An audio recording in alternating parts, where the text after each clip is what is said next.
Some people call us fanatics. I consider ourselves enthusiasts. I am KaijuNoir, and this is Shuwatch! Super dynamic. Adam? Adam? Adam! I don't think he's here, Andres. God damn it! I reminded him like 5 times tonight. Apparently, he had school in the morning and couldn't make it. School? What's this school that you speak of? I know. I know what classes are, but I don't know what school is. Is it the same thing as a campus? I think it is. Really? So you have to wake up early to go to this school? Apparently you do. At 6 in the morning. What? Wow. I feel old, David. Well, you know what a legendary man once said? What did he say? What killed the dinosaurs? What does that have to do with this episode, David? The Ice Age! What, is that supposed to be a joke as to how old we are? Possibly.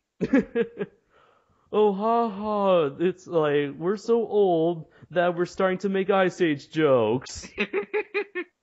South Park reference for the win. So yeah, it appears that it's just going to be you and me this time around. Mm-hmm. Let's just hope it doesn't end into a total disaster. After all, Adam is pretty much provides us with half of the show is basically Adam talking, right? Right. So, I guess people can expect like a 30-minute show. We'll see. And well, imagine ironically this turns out to be like a 5 or 6 hour show. It's possible. We'll see. So, anyways, as usual, I'm your host, Andres Perez, aka KaijuNoir, and here with me, as always, so far at least, is the one and only David Joshua Hernandez, aka Gorizard. The internet bows to no man. Until now. So, as we move along, I really wanted to have this subject, where it's basically like an open subject, all about animation, or at least more specifically, the future of animated films. Because, David, you like animations, right? You like them cartoons. Of course. You grew up with them tunes, didn't you? Mm-hmm. I grew up with them tunes. Yep. I mean, where would we be without the likes of, like, Disney or Land Before Time, or those, Saturday morning cartoons that you would see on, Fox Kids or Kids WB on Saturday mornings? I hated the first Land Before Time movie. Really? Yeah, I hated it. As a kid, it was so depressing. Man, well, I will give you that, because, that movie made me cry all the time. And even, I think last year, I downloaded the theme song to that movie, and listening to the song again got me emotional. It left that much of an impact on me. For some reason, I only love the direct-to-DVD movies, ironically. Really? Because, the funny thing was, I'm not sure if we had that many direct-to-video animated movies. I'm pretty sure we did, but I guess I never really paid much attention to them unless they were, a Disney sequel. But whenever I go to Redbox, I stop by and look at their movies, and I always see some weird, cheap-looking CGI knockoff film. Especially with Frozen, because I've probably seen 3 or 4 rip-off films of Frozen. One called Ice Queens, one called Princess Sisters, one called Ice Queen, one called Ice Queen. That almost sounds like a little kid trying to say ice cream. Ice cream. Me want chocolate. Although funny enough, I think that's supposed to be the story that Frozen is based off of. Supposedly. So, and probably there's an actual ripoff that actually has the name Frozen, but I think it's called Frozen Arctic. So it's about some Inuit woman surviving in in Alaska or something. No, that doesn't sound like the plot to Frozen at all. Nope, they just used the name and the logo. Really? Yeah. The logo? Well, not the actual logo, but a logo the title logo that looks very similar to the logo of Frozen. Frozen and what? Ice Queen? Or what, Frozen Arctic or something? Frozen Arctic. And I think today I was at Walmart and I was going through the DVDs. I noticed this film that was a ripoff of Planes, and I forgot what it was called, but it had the exact same. It was called Wings. It was called Wings. It had the exact same looking title logo, and it had an airplane just like his face all up in there and on the box art, just like the Planes logo. And then Redbox. What is Redbox? Oh, that one thing that sadly, destroyed the entire video rental store industry, along with Netflix. I thought that was torrents. No, I think, well, I don't know. It probably played a part. Yeah, but how long have torrents been around? I know they've been around since, probably since YouTube was around. Long time ago. Because I remember, I don't remember, but I read that Uwe Boll, one of the worst directors in the world, sued the Pirate Bay over them basically file sharing his movies. And of course, he didn't get any money out of it. Didn't he know that if they struck them down, they would only return more powerful than ever? Right. Let's see. So let's see. Back on topic, but so we were just talking about animated films and how we grew up with them. You mentioned recently that you got into a bit of an animation mood now, haven't you? Well, yeah, because do you have Netflix? Yes, I recently got a hold of Netflix late 2015. You know how it says recently watched by it shows the movies you recently watched. Yeah. Okay, so we have one account and we all share it, and Yeah. I see a pack of Disney movies, one by one: Mulan, Tarzan, Hercules, and I just got nostalgic and started watching these movies. And just basically for the fun of it, just to go back and watch childhood movies. Yeah, go back, go take a trip down memory lane. Yeah, and I even downloaded Tangled the other day, and I love the animation of that movie so much. Mm-hmm. The character Rapunzel is so very, very, very, very real in terms of her expressions. It's gotten up to the point where you look back at Disney's movies from Toy Story, how it was all prototypey, and now they're just they're freaking experts. Yeah. These characters look more real than they look digital. Would you say that I remember you were talking to me about Tangled a while ago, and I mentioned to you, have you seen Frozen yet? And you said no, and I was like, see it now. And luckily, I actually found a copy, a legit copy of that movie on torrents. Right, a legit copy from a non-legit source.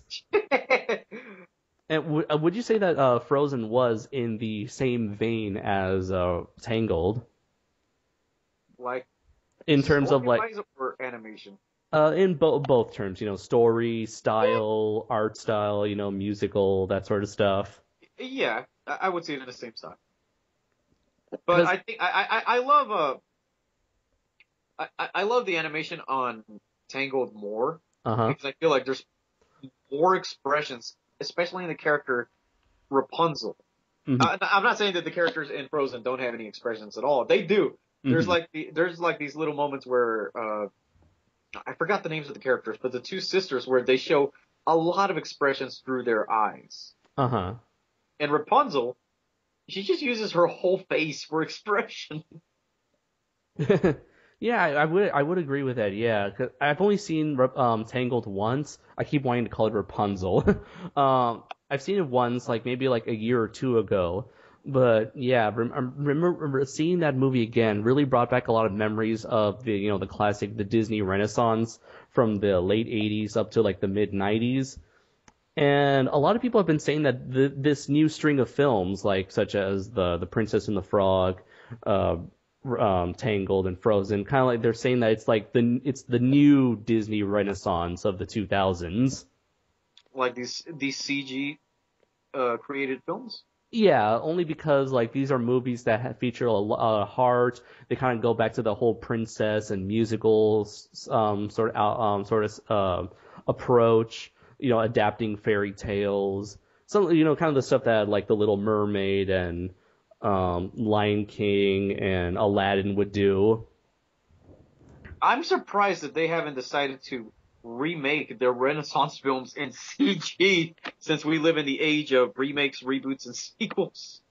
See, has Disney ever remade any of their films? Well, I know they did The Parent Trap, but that was like a live action film. Yeah, that doesn't count. It's kind of hard. I don't think they do the remake thing all that much, only because the movies are still those movies from like the 40s, 30s, and 50s, all the way back to Snow White. They're still marketable to this day. They're so iconic that I don't think they would even want to change something to do something to those movies, unless it was like from animation to live action, like the 101 Dalmatian movie. Right, and they hardly go into the sequel thing.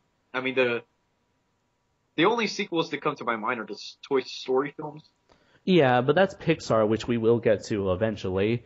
They did used to do that whole thing where they're making those like god awful sequels and prequels and in between quels that were all direct to video.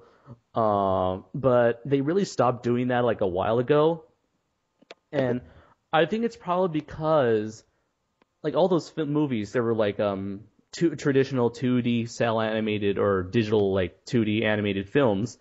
But nowadays, it seems like they're really getting rid of that of the 2D animation and doing all CG animation and just making direct-to-video CG films outside of those Tinkerbell movies.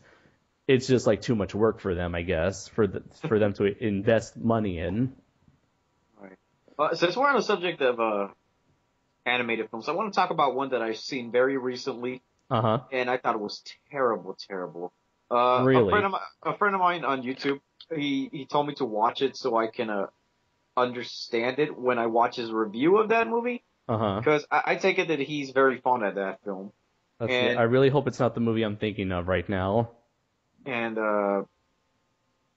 I think he's confusing nostalgia with good cinema. And this guy is of course he's a Zilla 98 fan. He's a fan of that film. And he has a positive view of that film, but he's one of the few Zilla 98 fans, I actually respect their opinion because they actually bring like some logical points to their argument. But anyways. Yeah, I know someone like that. I know someone like that who likes Godzilla 98 as a guilty pleasure, who isn't a Godzilla fan who isn't really a Godzilla fan in the first place. Right. Well, he doesn't like it as a guilty pleasure. He legitimately likes it, like in the same manner like we would love Toy Story as a film that we grew up with. Okay. And, like I said, I think he's just confusing nostalgia with good cinema.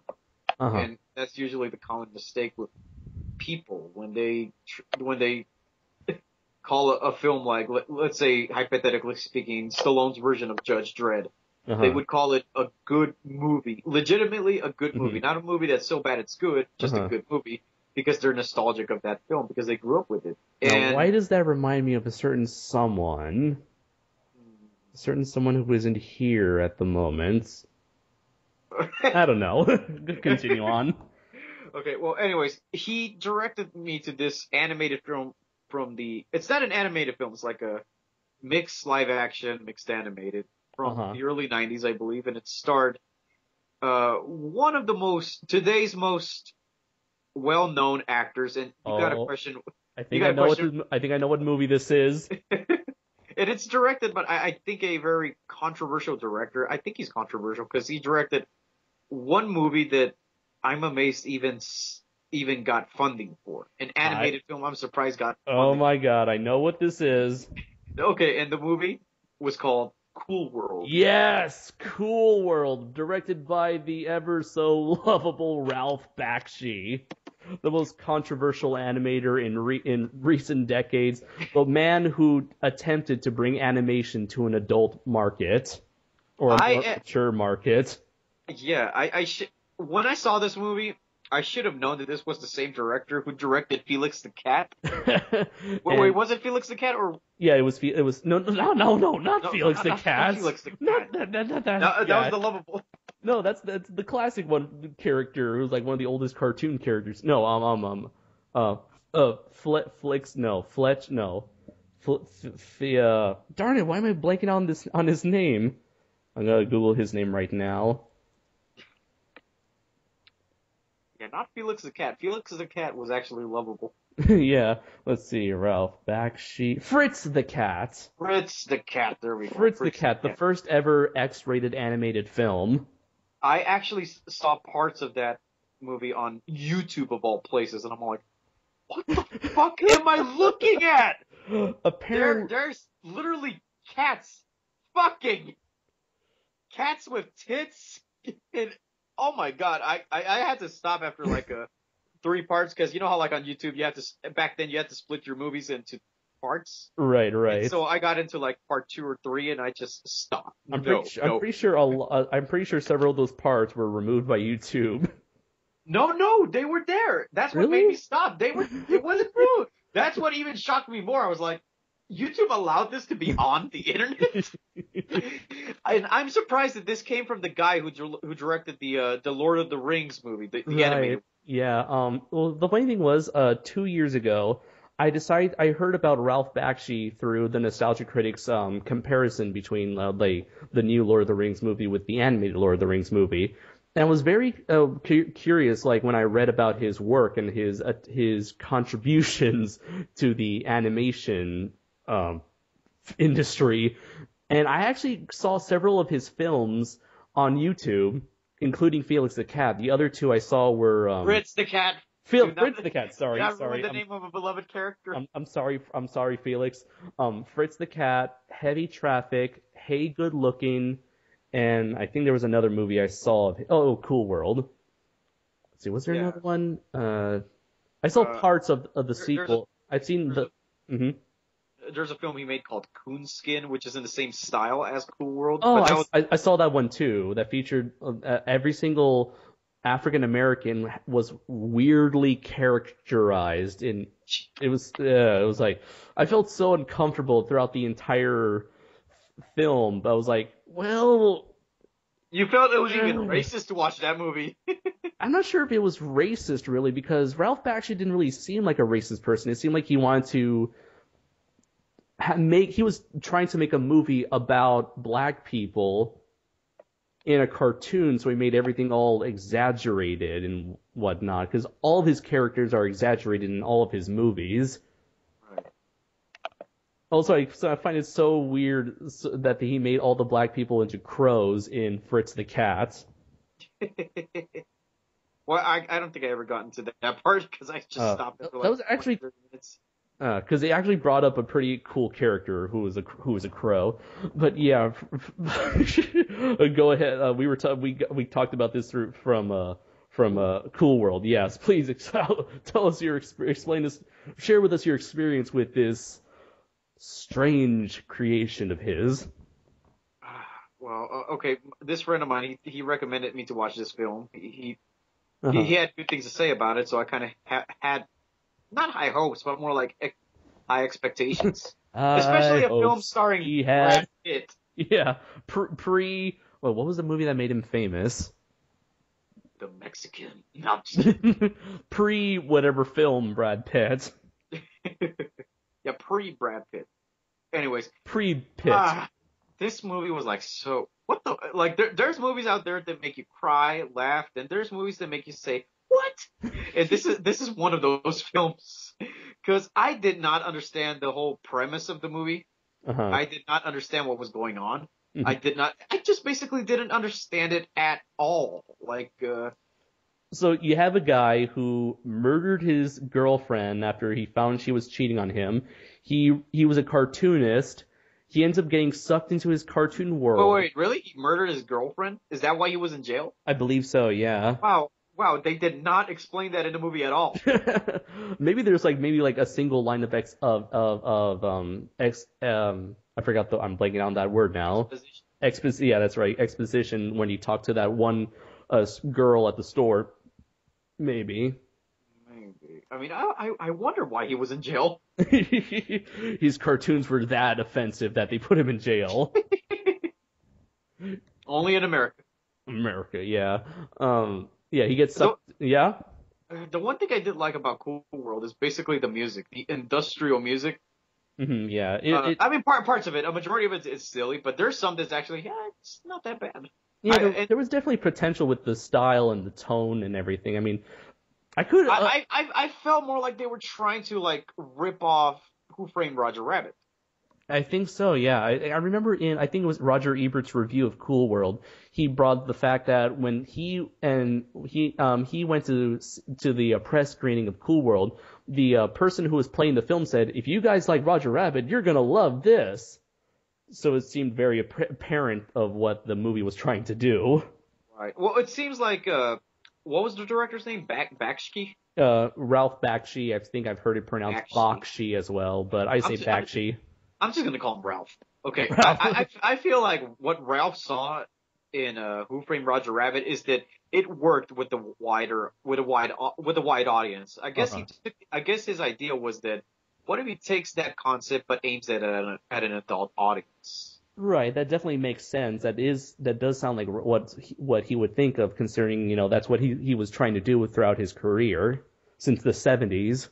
I did some research on the development of Cool World, and apparently the original story by Ralph was that this cartoonist, I guess he made it with a cartoon, thereby creating a hybrid human/cartoon, and this made her go psycho and try to kill her father. That was the premise of what Cool World was supposed to be before they settled on whatever the hell it became eventually. I think the reason why they changed the story was because the actress, Kim Basinger, she didn't like the story, and so she was almost like, because she was very extremely popular after Batman '89, they allowed her to change the story.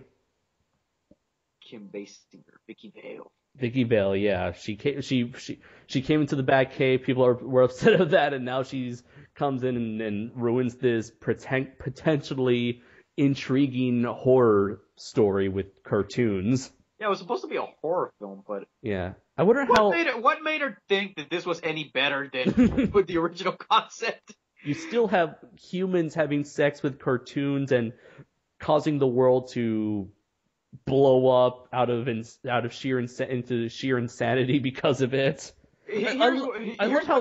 I love how with Cool World they constantly make up BS rules of how this universe is supposed to work out. Right. The biggest bullshit explanation is at the end where Brad Pitt's character is thought to be dead. Yeah. But his cartoon girlfriend just out of nowhere says, if you're killed by a cartoon, you become a cartoon. If you're killed by a cartoon in the real world, and then at the stroke of midnight on a full moon when all the planets align, and when Goku collects all the 7 Dragon Balls and makes his wish, he becomes a cartoon. By the way, that wasn't true, people.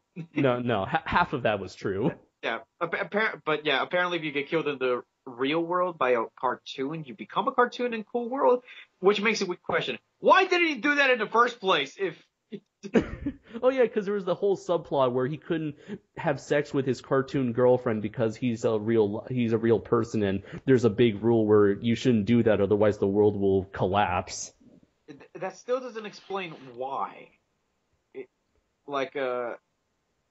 I still don't. There's many things about the movie I don't understand, and it really does a bad job at explaining things. The thing that really got me confused the most was the characters. Who was the main character? Who was the good guy? Who was the bad guy? Who I was supposed to be rooting for, and who was I supposed to be against? Yeah. From the get-go, I think I'm supposed to be rooting for Holly, Kim Basinger's character, which looks nothing like her. Imagine how the look on the cartoonist's face. He's like, "Oh right, she gets to turn real." Huh. That's not who I draw. That was my expression when I first saw her transform into a real person. I was like, "What? That doesn't look like the cartoon version at all." Why is she turned into Vicky Vale? Right. What? Where's Batman? Yeah. What? At the end of the movie, she becomes attached to a superhero. I think was that supposed to be a Batman reference? I'm not sure, but the main character or the cartoonist, he becomes a cartoon superhero, and his personality completely changes to where he's a completely different person. Yeah, and that just made me go like, what? Okay. Who wrote this? Yeah, it's like, that's the thing with Cool World. It's like, it's so insane. Probably one of the most insane animated films I have ever seen, and I'm just fascinated by it. I don't know why. Like, I mentioned it before, where there are certain films that are complete and total failures, and you're just fascinated by it, and just ask, how did this came to be? What led to the producers and filmmakers actually agreeing to create this thing? I guess it's because he was Ralph. Because he's Ralph, yes. Right, but I wouldn't consider this movie insane, like, versus insane. I would consider it insane, like, what the fuck? Why was this even made? Have you ever seen another of his films called Wizards? No. If you want more Ralph Bakshi insanity, you need to watch Wizards. It's actually a movie that was attempting to be a family film, a fantasy adventure film that took place in the future where humanity is extinct, and so all the magical creatures came back to life, like elves and fairies and warlocks and whatnot. And there's this evil wizard who wants to rule the world, and he uses old Nazi propaganda film that he dug up, uses that to inspire his troops to fight against the good wizard's army of elves.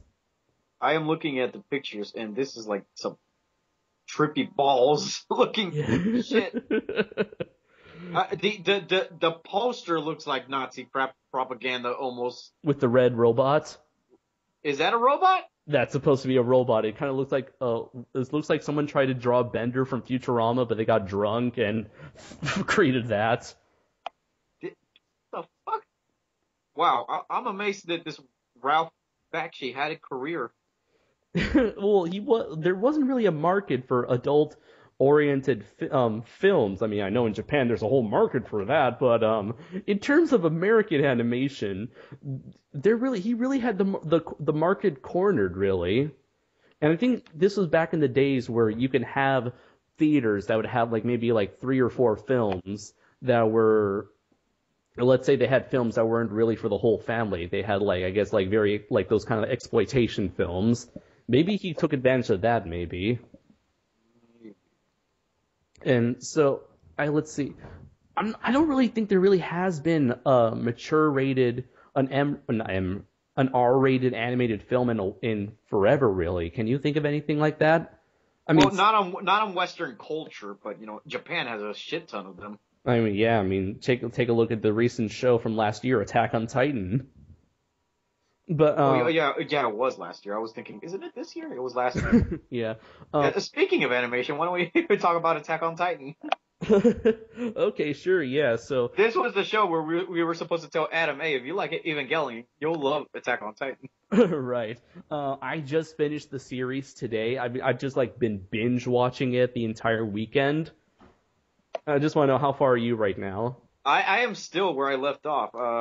I still need to see. I left off at episode 19, I believe. No, episode 18 or 19, one of those. I still have to finish that up to episode 25, I believe. Uh-huh.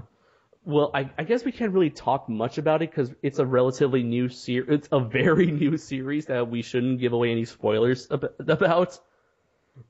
But, yeah, that is a very mature show, and it definitely does more than you would see in most and I'm not sure, because I'm not sure how often anime would get this violent.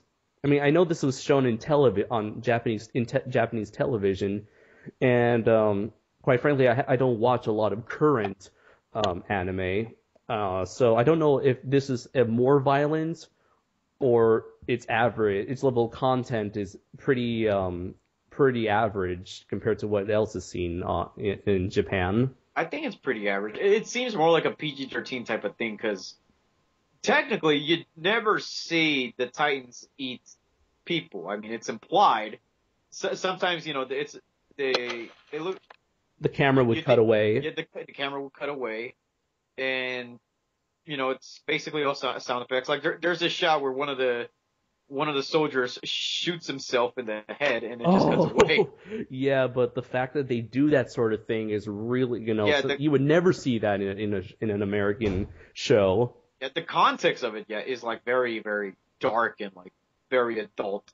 Although there is a lot of gore when it comes to the Titans themselves. You would see their, heads and arms getting splattered or severed in the most like horrific ways possible. Well, yeah, but that's because they can't bleed. For some reason, steam comes out of their bodies. I think it's because they're like the Titans have extremely high temperatures. Right, and they have no genitalia.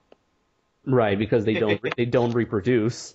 Right, which makes me question how did the Titans even come to be? I think that's supposed to be explained in the upcoming season 2 of the show. Oh, so there's a second season coming up? I believe so. I think Dylan recently shared with me the news of a season 2 because the end of the series. So the movie is supposed to be an adaptation of the first season. I'm not sure if it's an adaptation of the first season. I guess so. Yeah.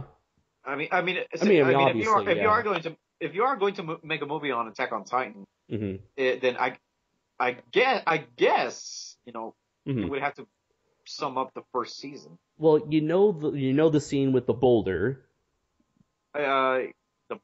Where the giant. Well, you don't have, just to avoid spoilers. It's just the entire action scene involving a giant boulder, the giant rock.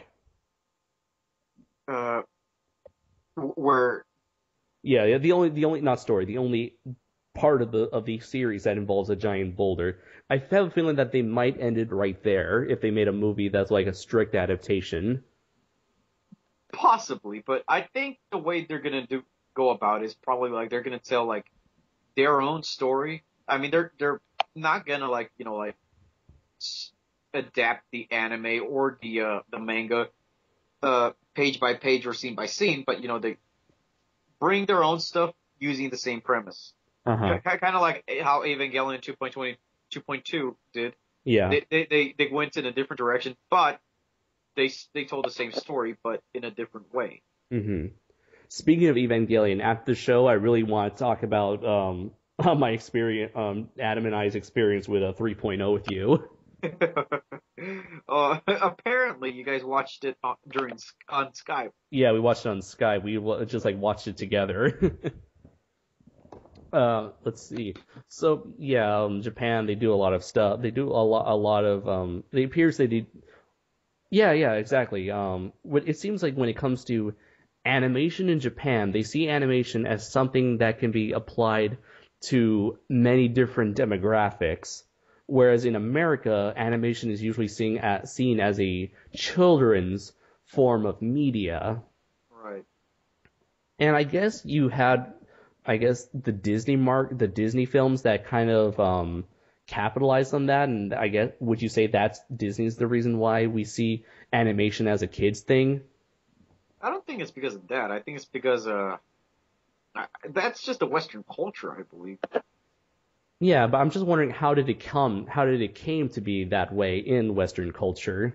I guess because of Disney. I mean, Walt Disney was the one who started Mickey Mouse and all that. Yeah, because back then we would just have nothing with animated shorts, like silent black and white shorts that had featured Felix the cat or Gertie the dinosaur. Right. And Disney came along and said, I'm going to make a picture show with my Mickey Mouse. It'll be the first cartoon, animated short with actual sound. And, that sort of thing attracted kids, I guess. Right. Although there was a movie, I can't remember what it was. It was a movie that was geared towards adults. Oh no, I'm actually thinking of the Flintstones. The Flintstones was I think it was the first animated prime-time show for an older audience, but now everybody sees the Flintstones as a kid's thing now because it's a cartoon. Because I'm pretty sure back then, something like like the Flintstones was like considered like the Family Guy of its day, Right. which is ironic considering how Seth MacFarlane is planning to produce a new Flintstones cartoon. Really? Yeah, it was like a while ago, but I don't think he's really going to carry on with that now that he's like into movies now. I can't imagine Seth MacFarlane doing like something family oriented as the Flintstones. Well, apparently, like I think the creator of Ren and Stimpy made a short for the Flintstones in hopes of creating a more mature Flintstone series, and it was basically the short was about Fred and Wilma having very big, heavy marital issues. And I think he also did the same like mature treatment for the Jetsons. And I think he also, the same guy, the Ren and Stimpy guy, he also did something with a Yogi Bear as well. Oh my god, they're just gonna ruin these classic shows. It's very interesting because we talked about how animation's for kids, but it appears that the one area where you can get away with animation for a mature audience is primetime television, because I mentioned before there was the Flintstones, but now in the last decade, we had primetime animated shows like The Simpsons, Family Guy, Adult Swim, you're right. It was King of the Hill. And I think back in the 90s, we had a lot of shows that attempted to be The Simpsons, but I think a lot of them failed, and it wasn't until Seth MacFarlane and the likes of I forgot the creator of Beavis and Butthead and King of the Hill. This is like, I don't know why, but it seems like in the 90s a lot of people tried it and failed, but here now you have a lot more people in the business. Well, I always saw Family Guy as kind of like a Simpsons ripoff, just a much more raunchier version of that. And I think Seth MacFarlane just got lucky with it. Did you ever saw the short that was that eventually became Family Guy? No. Were there shorts? It was a one short, because back in Cartoon Network they used to have a program called What a Cartoon, where they would have a bunch of pilots, and I think 2 of those pilots ended up becoming shows. And one of those shorts, these pilot shorts, featured 2 characters that were like the prototype Peter and Brian.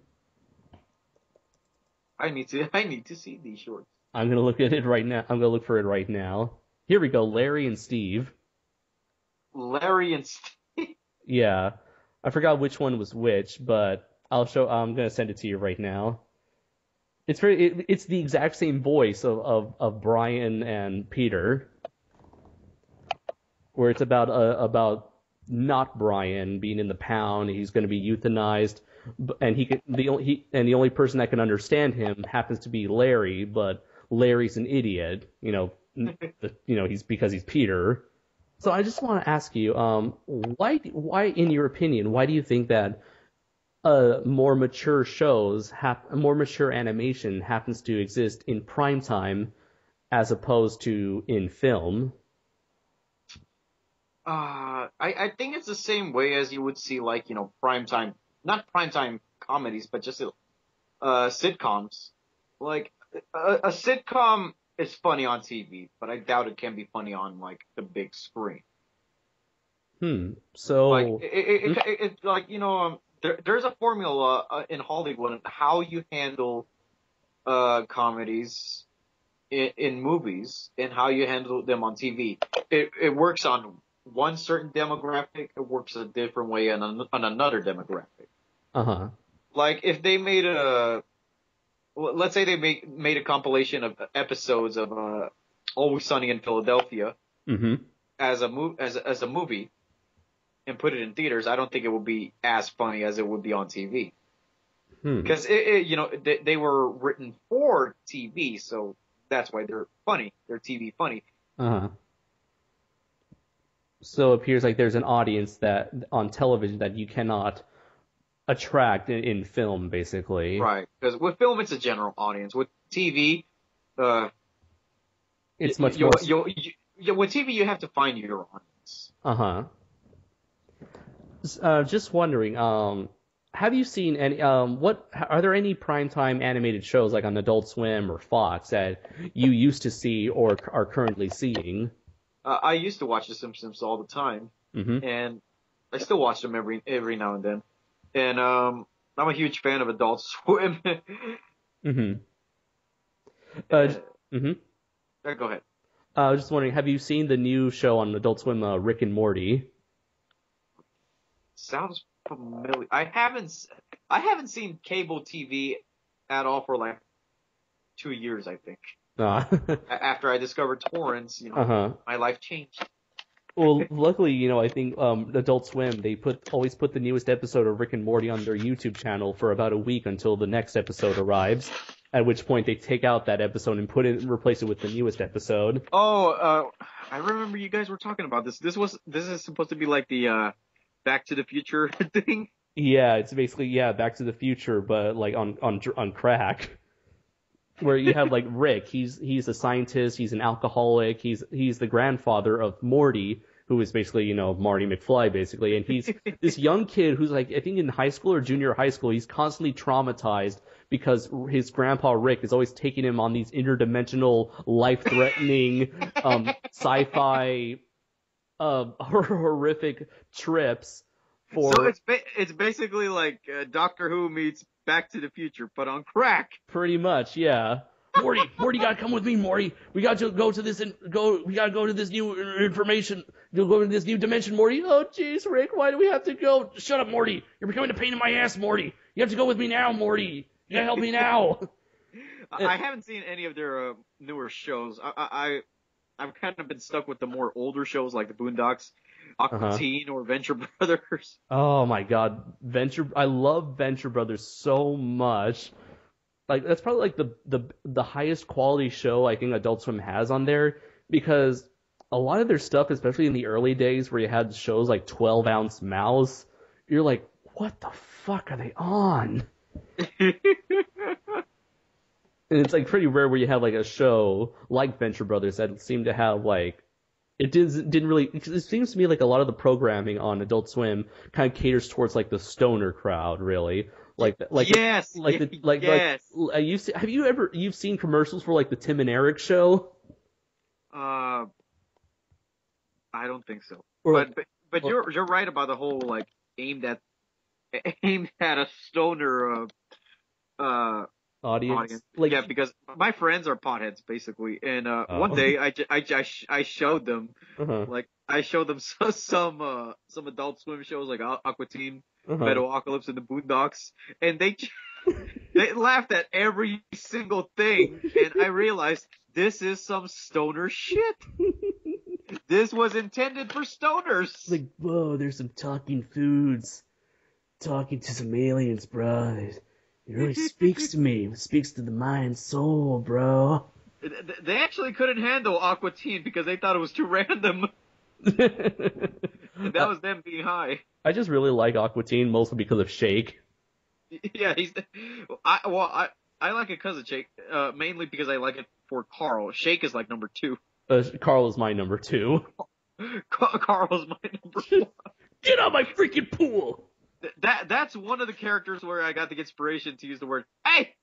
Hey. Yeah. And of course, when it came to we were talking. It's funny how we were talking about like Japanese anime, and we were talking about Adult Swim, and then we kind of have like the bridge between those two, which is Toonami. And Toonami used to be like prime time on Saturday evenings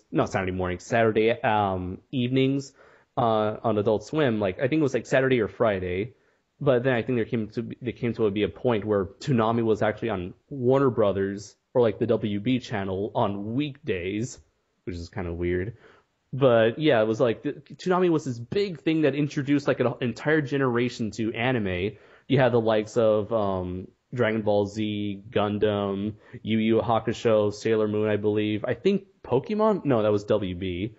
But they had all these shows, and it kind of introduced them to this new like form of animation that was like much more, I guess you can say, grittier and more adult, I guess you can say, because there's characters like fighting, there's death involved, there's character heavy themes going on. Like, oh, Evangelion was one of those shows.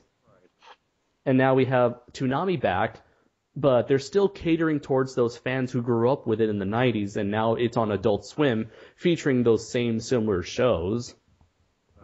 So, no newer shows? No newer animes?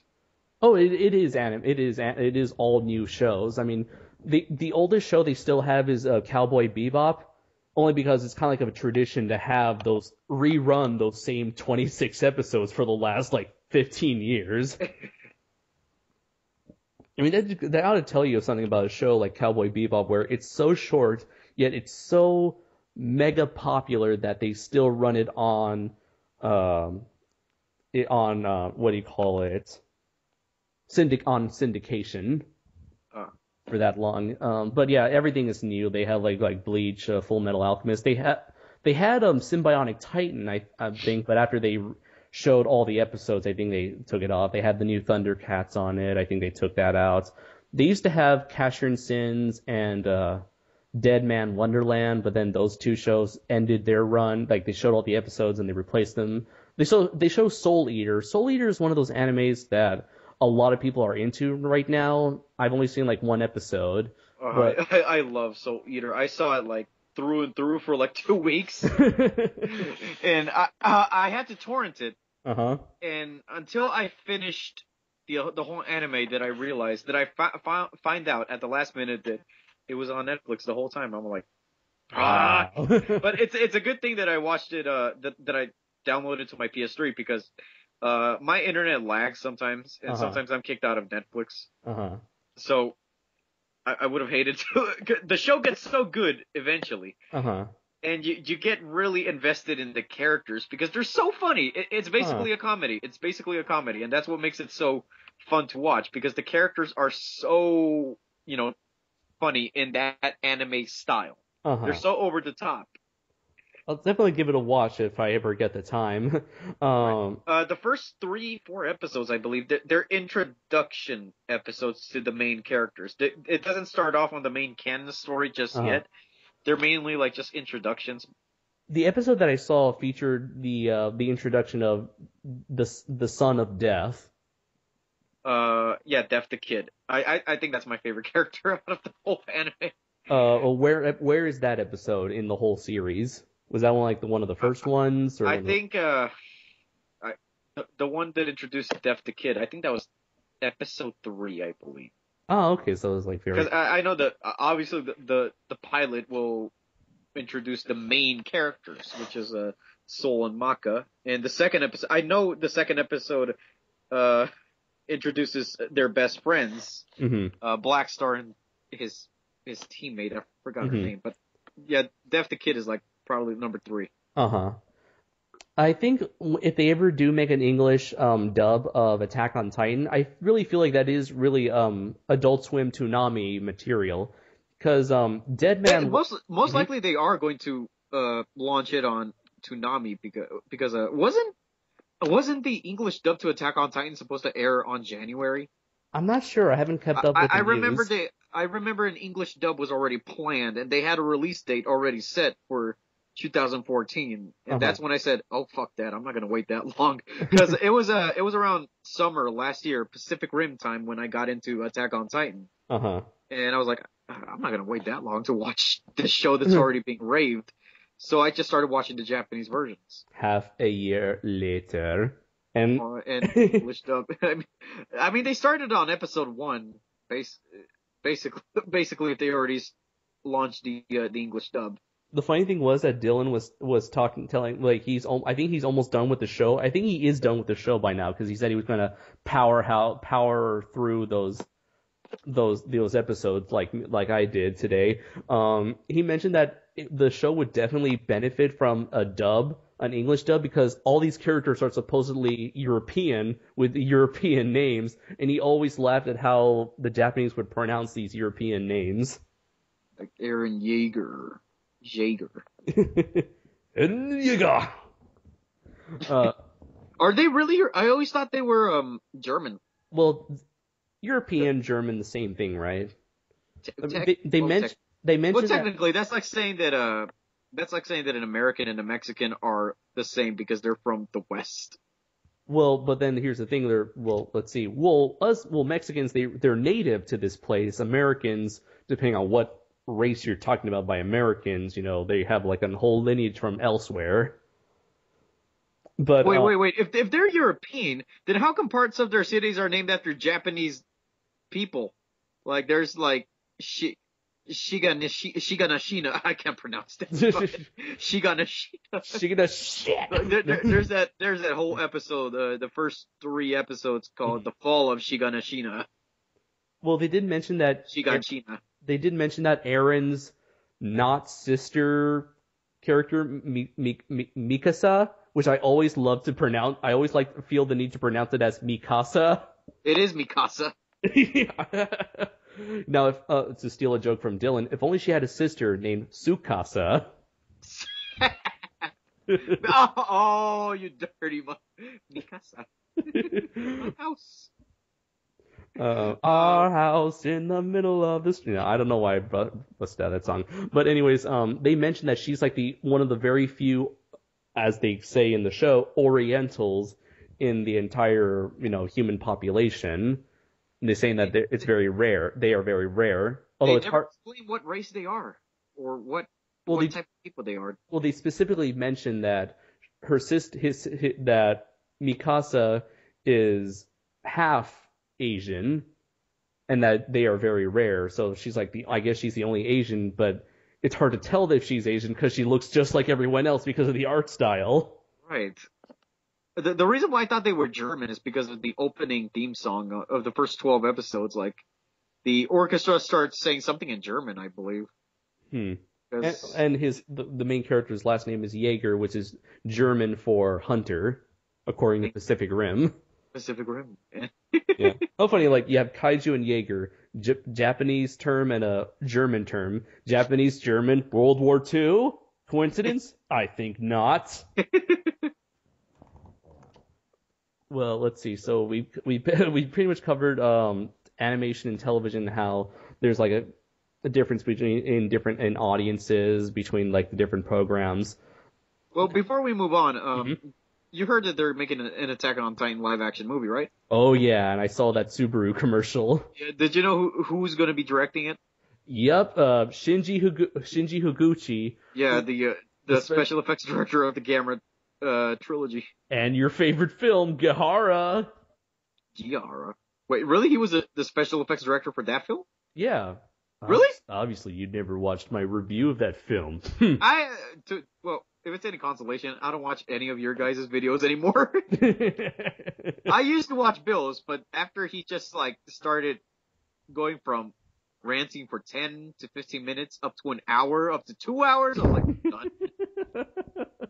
You see, with Bill, he's the kind of stuff where you need to listen to his material, like when you're driving to like work or to school or to class or whatever, where you have that extended period of time where you just plug in your iPhone or to your stereo and just listen to that. I think Bill himself is a podcast. You're saying like he can do a whole podcast by himself? Yes. Well, I mean his God's what was his name? Godzilla Rama Dream? No, he did it. He reviewed all 28 Godzilla films. Oh yeah. Godzilla Palooza. There we go. Godzilla Palooza was like the example of that he can carry on an entire podcast on his own. Yeah. He's always talking about how much he can BS his way through whatever. Right. Imagine like him. I want to see Bill carry on a one-sided conversation with himself. Well, he's a New Yorker. He's capable of that. Imagine he gets to, I want to see Bill ends up. I want to know if he can end up getting into an argument with himself.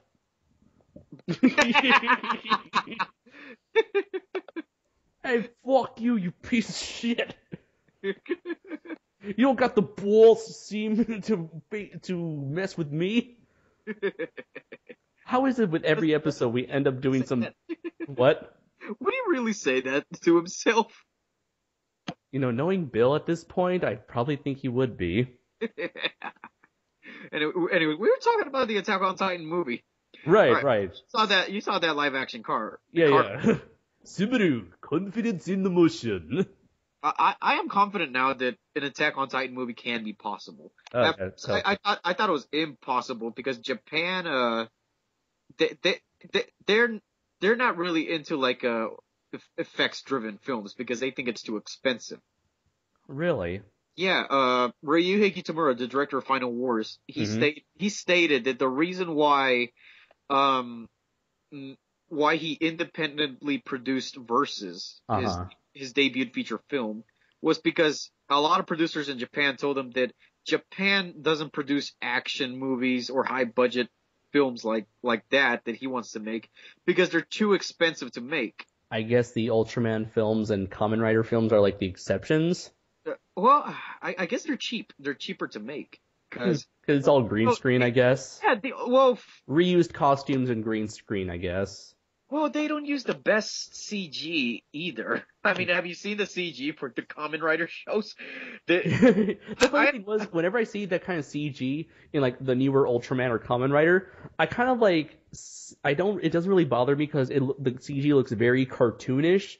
But the thing is, it's a very exaggerated cartoony world they're living in. So I'm like, oh, I have no problem. It fits with the tone. I wouldn't mind it. But you know, you see how cheap and cartoony it is, that it doesn't belong in like a film. It looks more like it belongs in a video game. These graphics belong in a museum. Right. And that's the reason why Japan doesn't produce any like effects driven films like that. But that's why Godzilla has remained in a suit for so long. Right.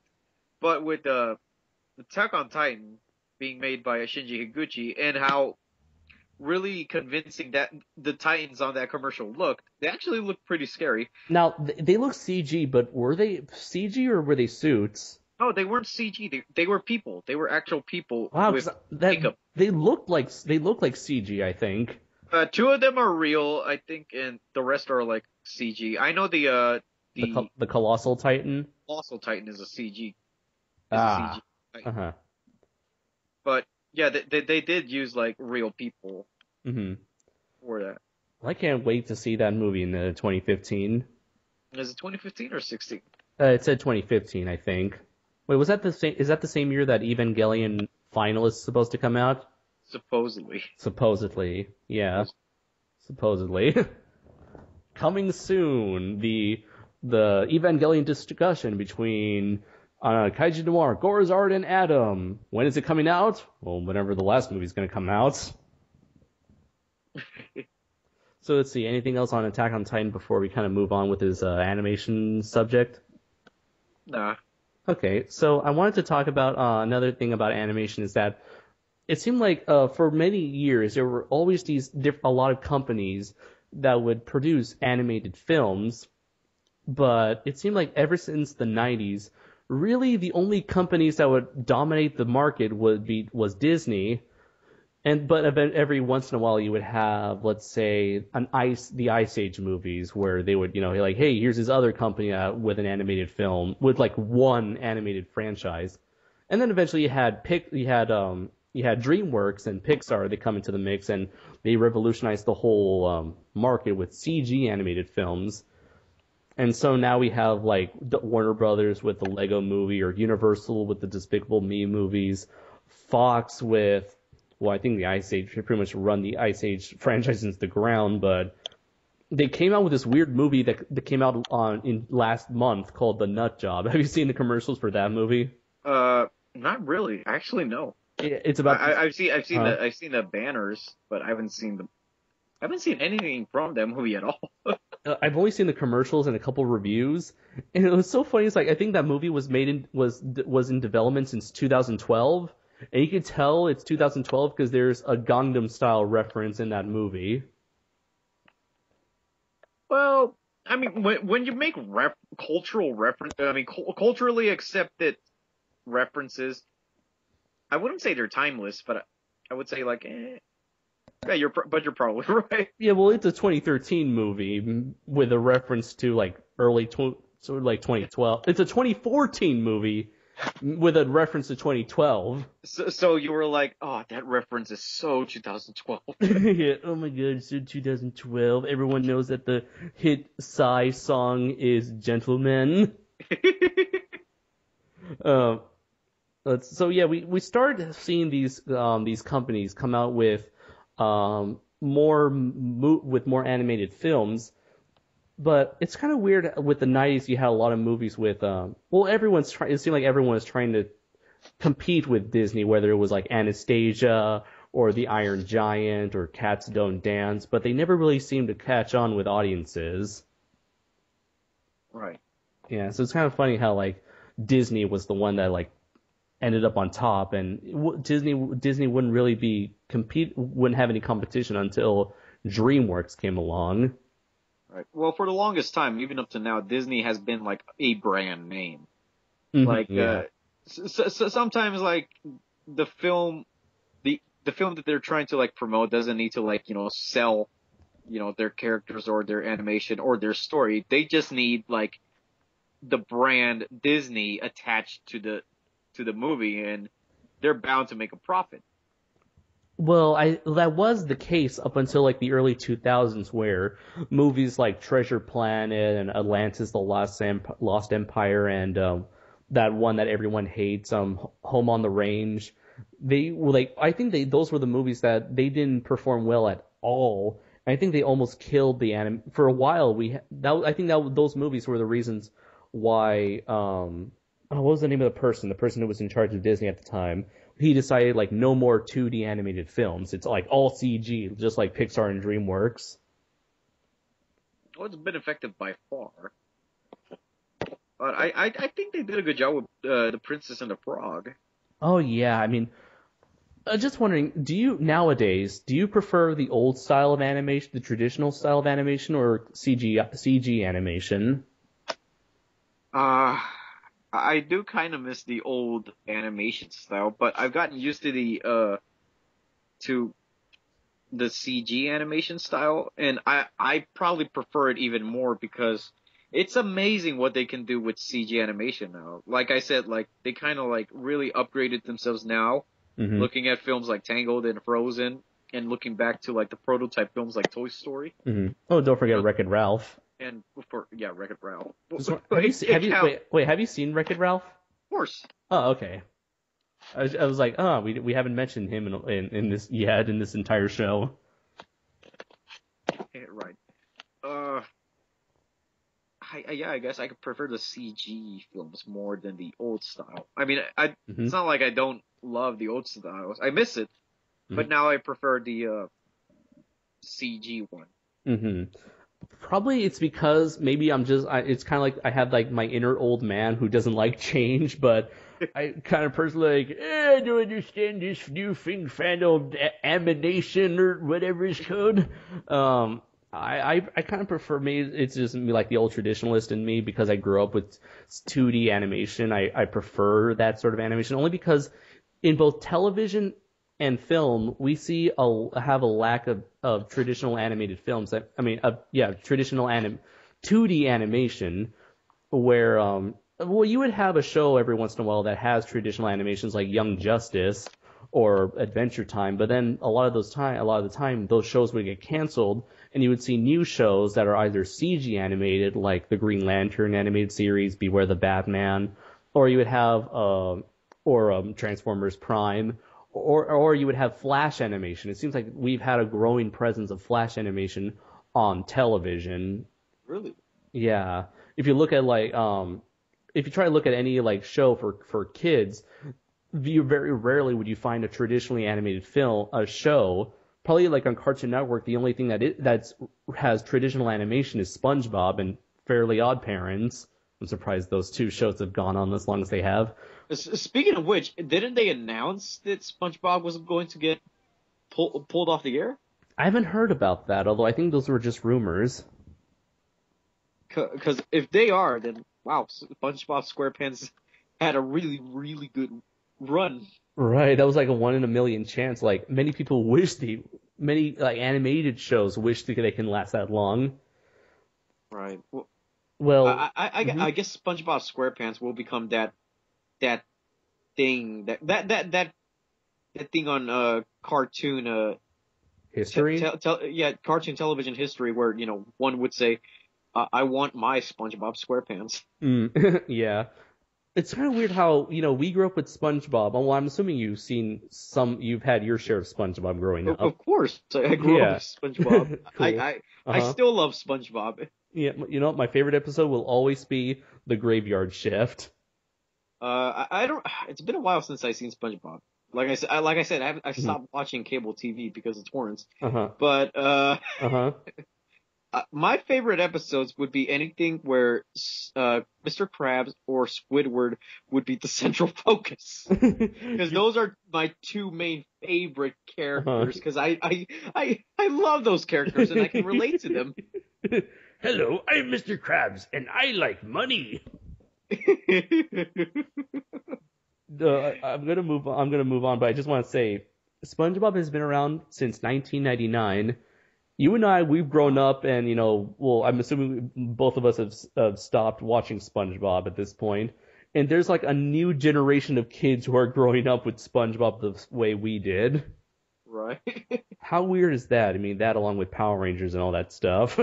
Right. But the funny thing is, I recently saw a teaser trailer for a new SpongeBob movie, and in that trailer they said 10 years ago the SpongeBob movie came out, and now SpongeBob will be coming back again. I'm like, my God, it's been 10 years since the SpongeBob movie. My God. One thing I never understand, was SpongeBob supposed to be an adult or a kid?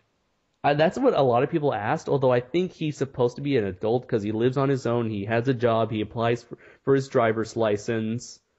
He pretty much does everything. He applies for his driver's license. And fails every time.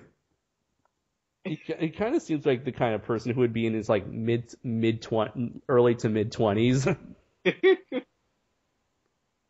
But yeah, that's what I have to say about that. Let's see, what was I talking about? Oh yeah, animation quality.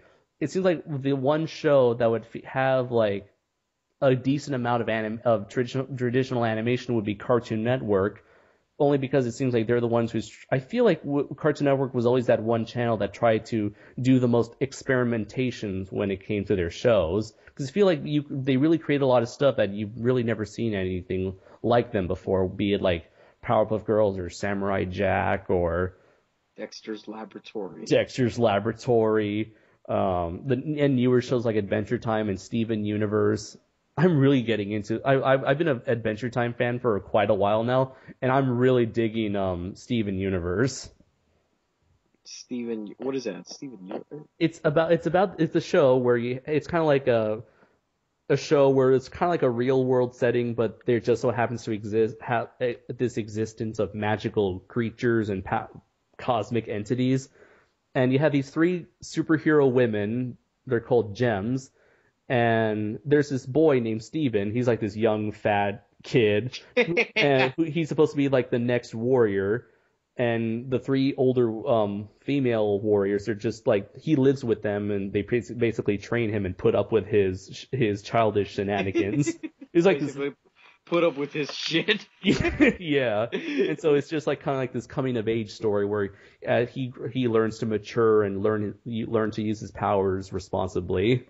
This looks like I'm looking at the Google images right now, and it looks like 70s anime style animation almost. I really like the animation. It's very fluid, very bright and colorful, kind of like Adventure Time. So when it comes to animation, like the different types of animation, it seems like it's becoming a lot more varied. Although I think that I still want to see more of the traditional stuff being brought. I know like traditional animation will always have its place in television, but when it comes to films, we're seeing like so very little of it. Like I remember when I first saw. Do you remember the Disney movie Enchanted? Yeah. Like they used traditional animation for like whenever they took place in the fantasy world, and that was the movie that really made me feel nostalgic for that old style. That I was like, I really wish they could make more of that. And then came The Princess and the Frog, and that didn't do so well. And then there came Winnie the Pooh, which failed horribly because Disney was stupid enough to release it the same weekend as the very last Harry Potter movie. Yeah, smart move there, Disney. I don't think I don't think that traditional animation is failing. I think that what's failing is the way they're marketing or releasing these films. Because no matter what age we live in, like you said, there will always be a place for traditional animation. People, audiences will always respond to these type of films. The problem is they're just releasing them at the wrong time and marketing them in the wrong way. Yeah, that is true, because whenever I see an animated movie of any kind being advertised on television, it's always like they always put out like any. It's a weird thing. I think it's I've seen it a lot in every trailer, but I've seen this mostly with animated films where they have one character do something, and then they take a clip of a character reacting to that thing that the character did, but that clip of them reacting is out of context. Right. But yeah, it seems like all the advertisement is just focused on them being as loud and crazy and obnoxious as possible. Like if you've seen the advertisements to Frozen, it's all about the moose and Olaf the snowman. Right. Yeah. Like at first, like I have to admit it, I kind of wasn't that interested into Frozen because of the marketing. Mm-hmm. But I said I probably might see it because it's Disney and it's a CG animation film. Mm-hmm. But when this film got extremely praised by critics and audiences, then it caught my attention. Mm-hmm. The funny thing is about Frozen, it's been in the theaters for probably like 12 or 13 weeks, and to this day, if you were to go to like any AMC, there's still like 5 showings for it. Yet if you look at something like The Nut Job, which has only been out for like 4 weeks. There's like 1 showing. Aww. That is the power of Disney and Frozen. I don't think The Nut Job was even that good to begin with. I heard some very bad things about it. Same here. Seeing as how, is there anything else you would like to talk about in terms of animation in general and where this is all going, where the future animation is going? No, I have nothing more to say. I see. So, yes, animation is something that, you and I grew up with as well as many of us. It's been a big part of our lives. It's been, I would say that it's something that's helped us become more creative. It helped us with our creativity and our outlook on life, I guess you can say.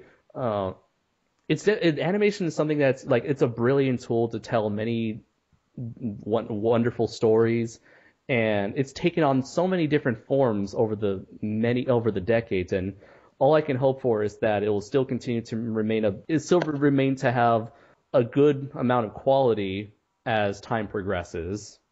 I'm pretty sure that's, we'll end it on that. So we'll see you guys after the break.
Welcome back, everybody, to Shuwatch, and as usual, I would like to present you with Gorzard After Dark.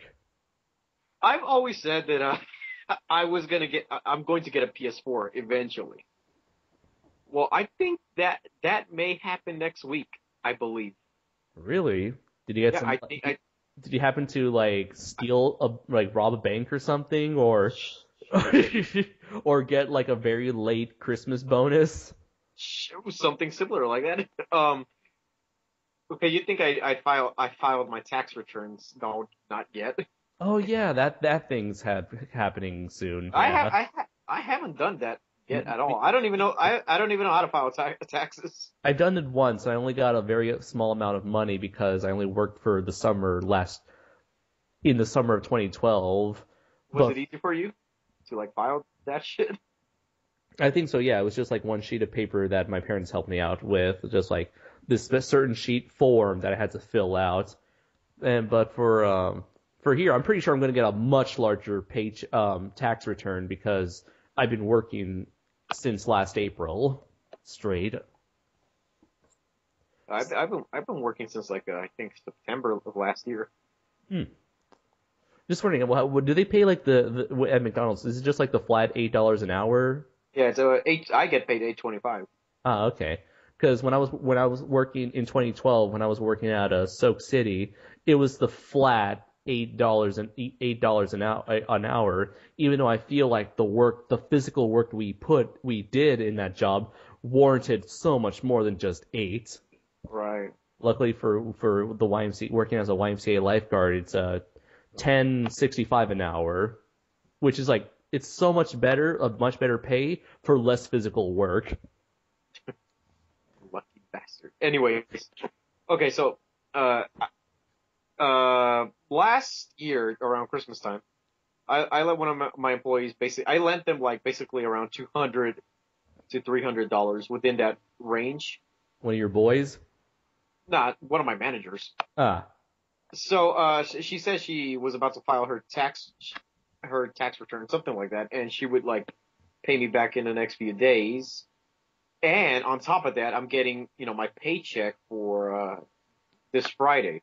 Uh-huh. And add that to my current check, which is around $310. In my current checking at Wells Fargo, I might have enough to buy a PS4. On top of that, today, the funny thing happened. Uh-huh. I got the reason why I was late to record today is because they held me back for an additional 2 hours. I was supposed to leave around 7.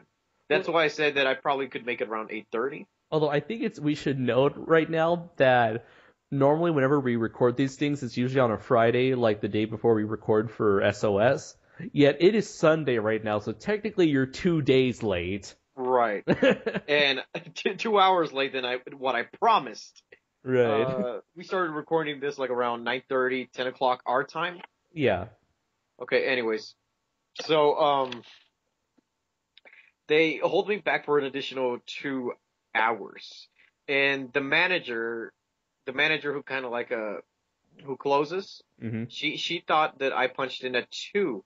I was like, no, I punched in at 12, and she started panicking, and she basically kicked me out. She told me to punch out. Oh, and overtime, huh? Yeah, overtime. Yeah, basically, I worked for 9 hours and 20 minutes. And so with that additional money to my check this Friday, that gives me enough confidence to possibly purchase a PS4 next week, possibly. Nice. So that means I got to put in my pre-order for Metal Gear Solid 5 as soon as ASAP. As soon as fucking possible. Yeah, whenever. Yeah, my boss is also like that. Where it's no, please do. She's trying her best to avoid having employees work overtime, and for the PS4 is Metal Gear. I think wasn't it called Metal Gear Solid 5: The Phantom Pain, or was Phantom Pain supposed to be a separate title? Kind of. Okay. I heard there were 2 games, but then there were 1 game, but then you're correct. There will be 2 Metal Gear 5 games. The first one is called Ground Zeroes, and that basically serves as a prologue to the Phantom Pain. And basically the whole game in general, Ground Zeroes, is supposed to be like an introductory, a tutorial basically to the new Fox engine.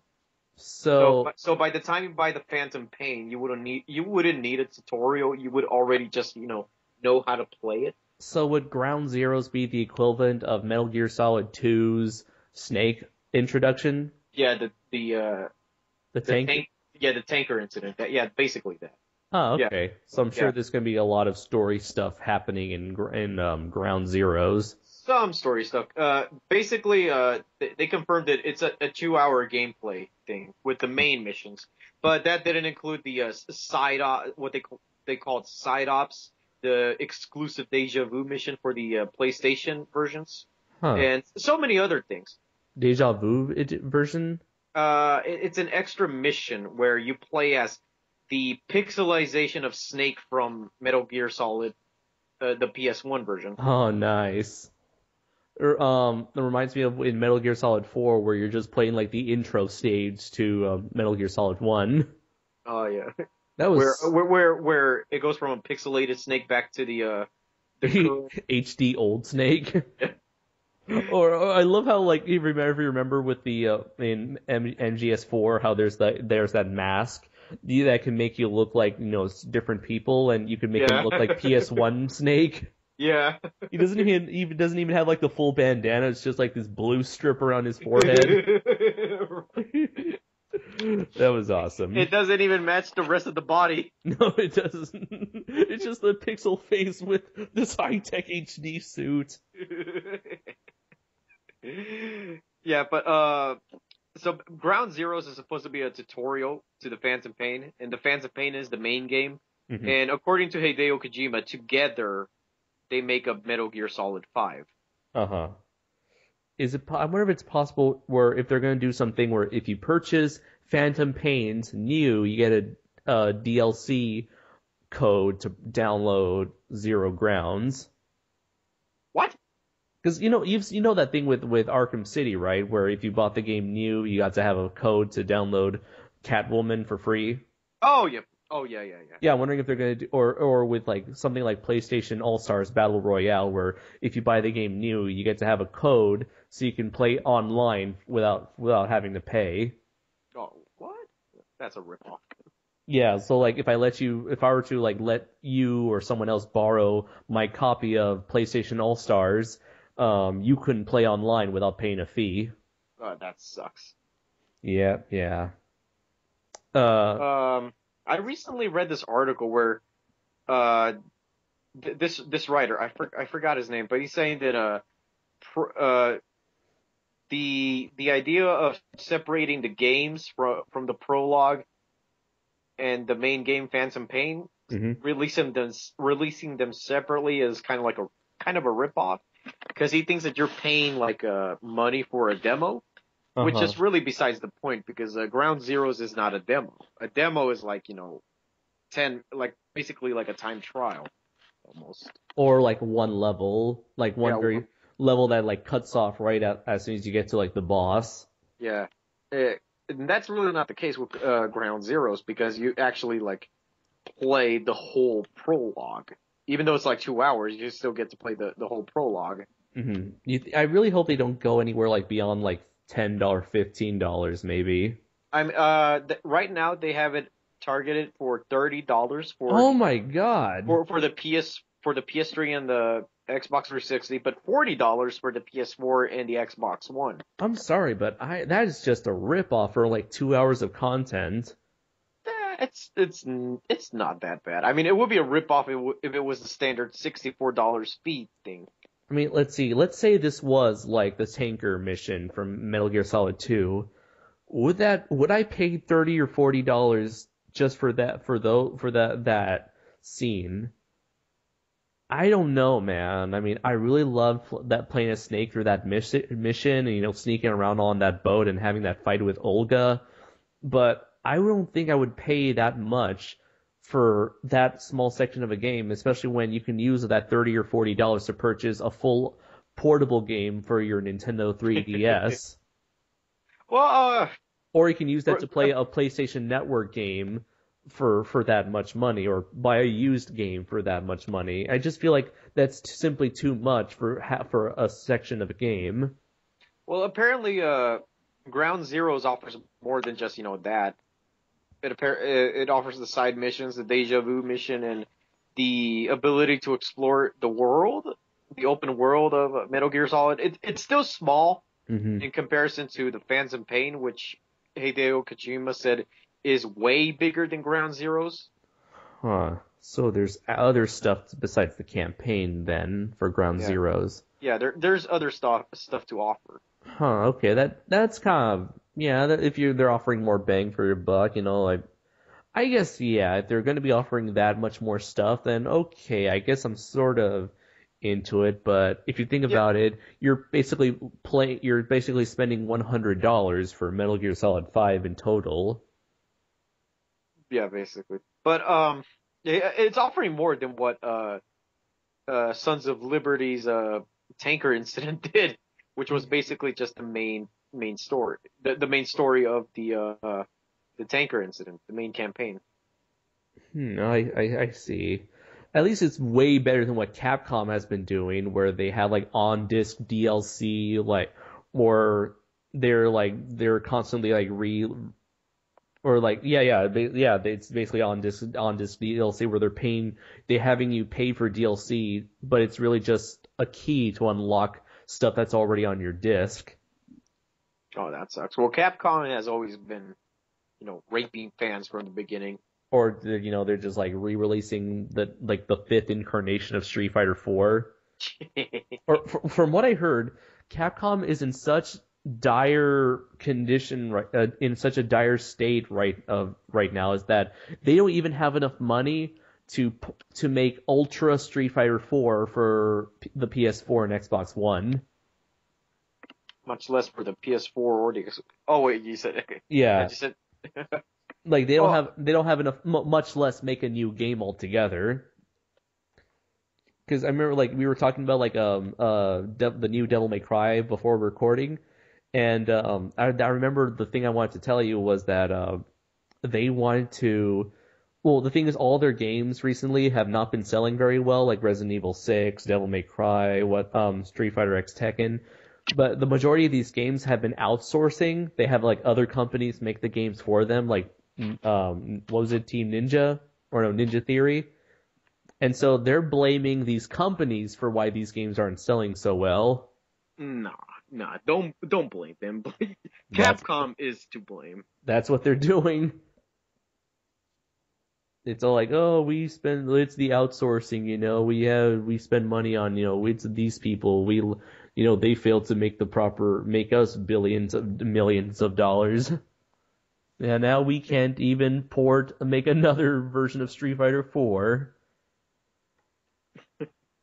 I think what Capcom needs is a new president, or at least or at least a new whoever controls the strings. They need someone else than the person who's in charge at this moment.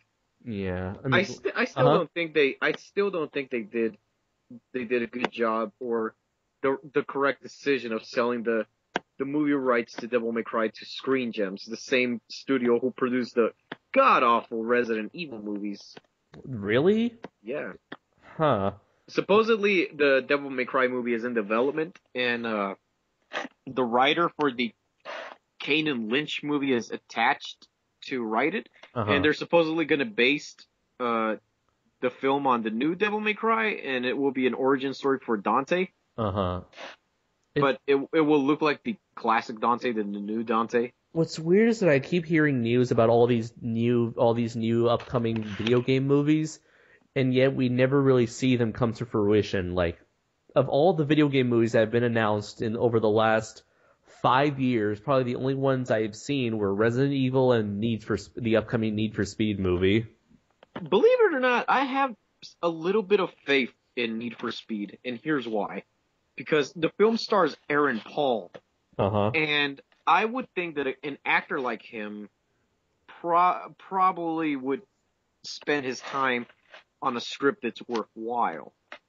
And I think the reason why it's been kind of getting its some hate is because the way it's been advertised. Even I admit that the first trailer for Need for Speed was kind of like, okay, you're going for the whole John Woo operatic bullshit, but you're not doing it correctly.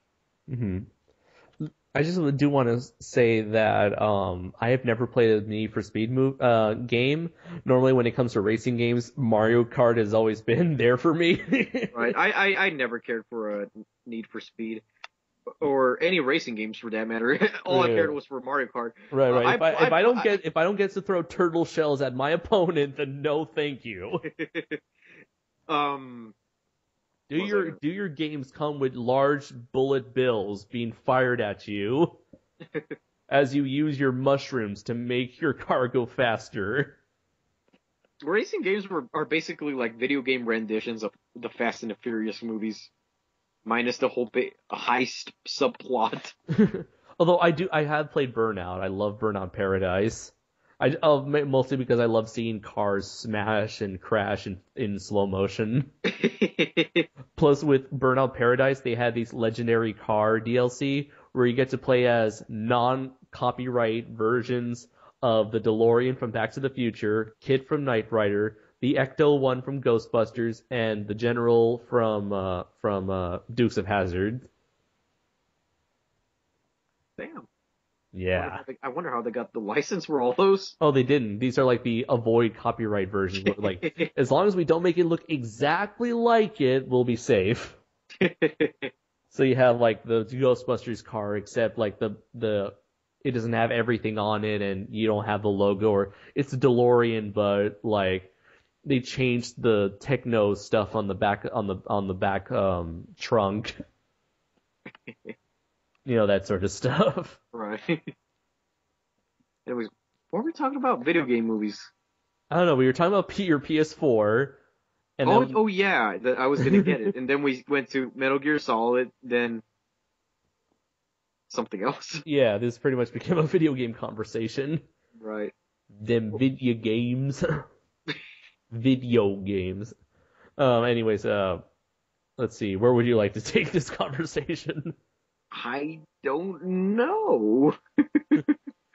I basically told my most interesting news all day, and we already talked about what happened at my McDonald's on the SOS. I want to say it's unfortunate that we mentioned it that early, but I'm not disappointed because that was so great that we got to have Dylan and Bill a part of that. I'm only afraid of what Adam would have said.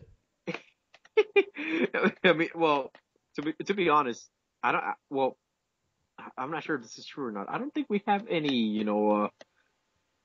African American listeners. There, I said it. I know we definitely have some Latino listeners. We do? Yeah. I believe minus us.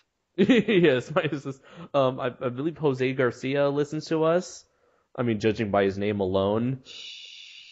Of course, he could be Hispanic. I mean, I'm not to offend his name or anything, but Jose Garcia is kind of like the most common last name and first name. The most typical generic Hispanic name. You heard it from Gorizard, Jose, not me. And then of course there's Marcos Rosales. Sounds pretty lit. He did mention, like, in my review for Paranormal Activity, the marked ones, my friend Pete and I were just talking about, like, how the main characters in that movie were like those typical idiotic Mexicans are like, "Hey, que pases, way!" And like I think it was like Marcos who said, like, "Oh my God, I know those kind of people." So we do have some form of a Latino audience, who knows? Maybe we were, attracted to these people. Well, I don't know. Probably most likely not, because there's nothing you and I say or do that gives away our ethnicities, really. Right. I mean, we sound white. Right. Hello, everybody. I'm a white man. Here is my white man voice. That's kind of racist. We sound Caucasian. Caucasian? Not to piss off Bill, Dylan, and Adam, the self-proclaimed white supremacists. We have brought you together to create the Master Zilla race. How did we come to this point right now? I forgot. I feel like we're now, because we're just like rambling now, we have now approached Demons from Outer Space territory where we're just like talking whatever we want. I honestly thought that's how we were gonna do this. Yeah, the thing was when Bill and Dylan kept harassing me to do this show, I really wanted to try something different from what SOS and DFOS would do. So I kind of wanted to make this much more structured show, and I experimented with it, with episode 9 when I took over for that episode.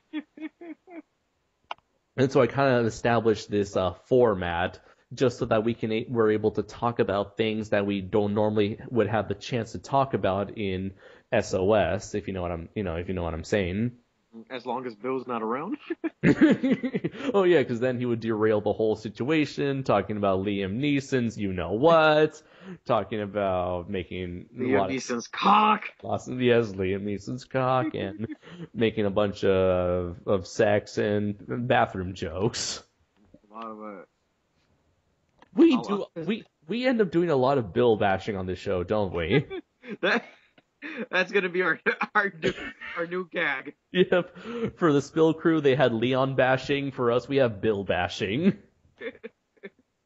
It rolls off the tongue, doesn't it? Bill bashing. It sounds like something wrong.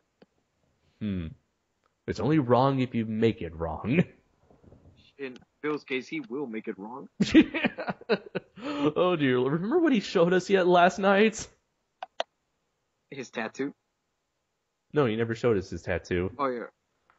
Where'd you get his tattoo? What? I forgot what happened last night. Okay, that's good. I'm not gonna bring it up. But now I'm curious, what did he do last night? Something involving dinosaurs. Oh my god. You wanted to know. Crap, never mind. I regret it. I regret. Was that on recording? I think it was. Yeah, but you know what wasn't on recording? Mr. Captain Iron Spider Hulk, Thor Thing of S.H.I.E.L.D., played by Lou Ferrigno, asking people if they wanted to take a picture with him. That was great. Your impersonation was like Stallone. Yo, come here. It's funny, like I don't really know what Lou Ferrigno sounds like. Hey, come here. Yeah, maybe I think he used to be deaf or something. So he kind of sounds like a deaf person. Yeah. Here, I'm gonna take a picture. Come on. Yo.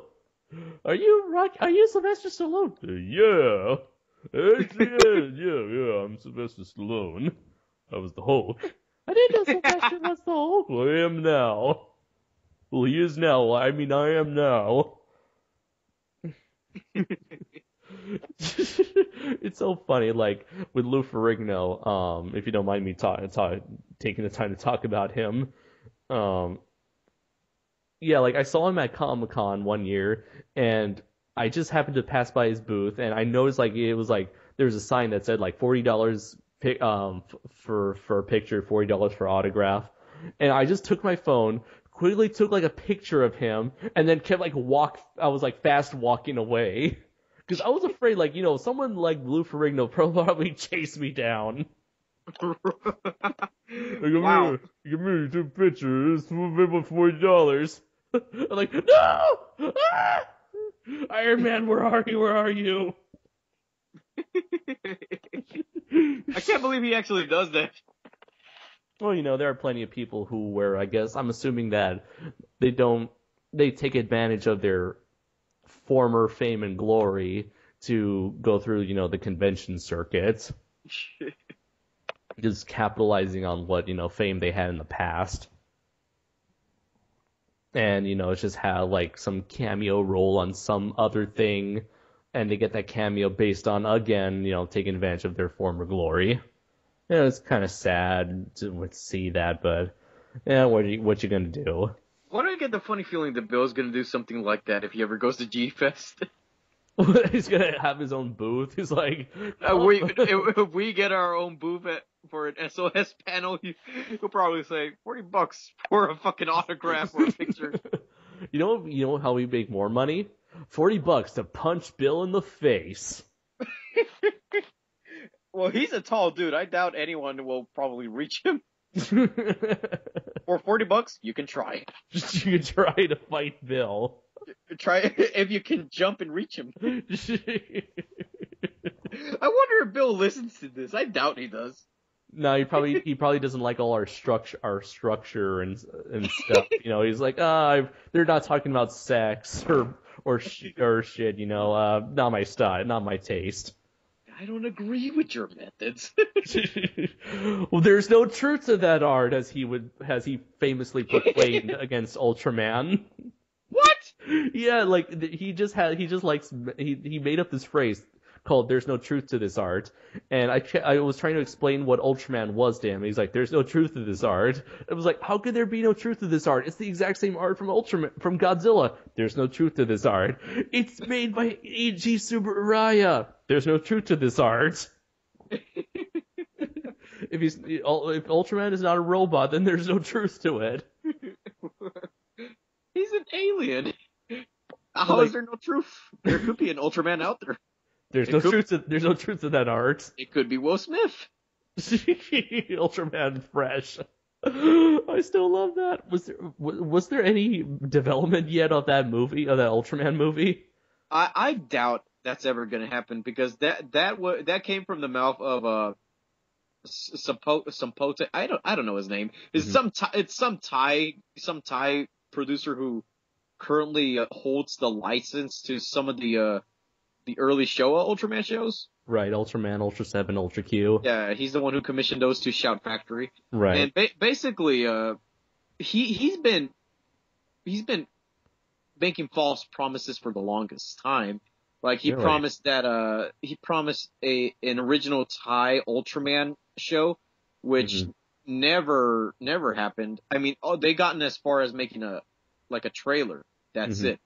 Mm-hmm. Then they tried I think it was called the Ultra N Project. I think that was that was Ultraman X and Ultraman X. Something called Project Ultraman. Mm-hmm. I forgot what that was, but it was like some sort of experiment that they were going to try in China. That never happened. Basically, like the Chayo Ultraman projects never seen the light of day or finalization. So I think this quote unquote Ultraman movie is never going to happen, because again, it's another false promise from the same guy who promised a Thai Ultraman show and the Ultra Project.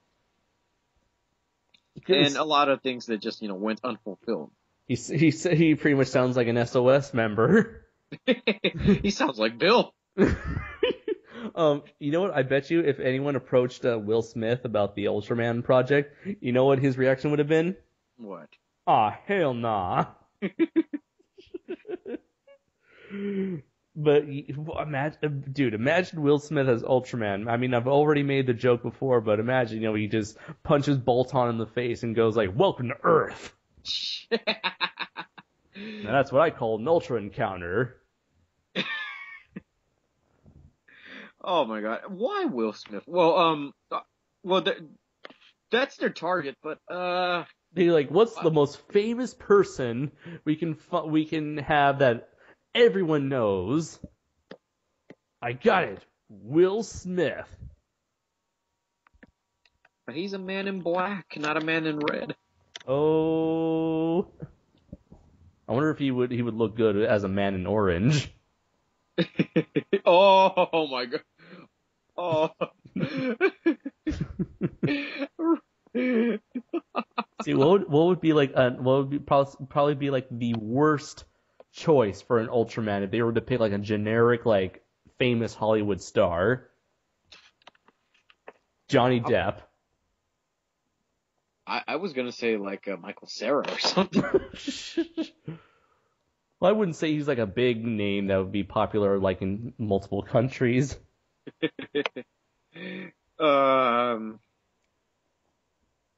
seriously, I want this Ultraman movie to happen. Just so you can say there's no truth to this art. I know there's art in Ultraman. Bill's saying that because he never seen an Ultraman show through all the way. I mean, doesn't he have a general bias towards episodic television shows in general? I think.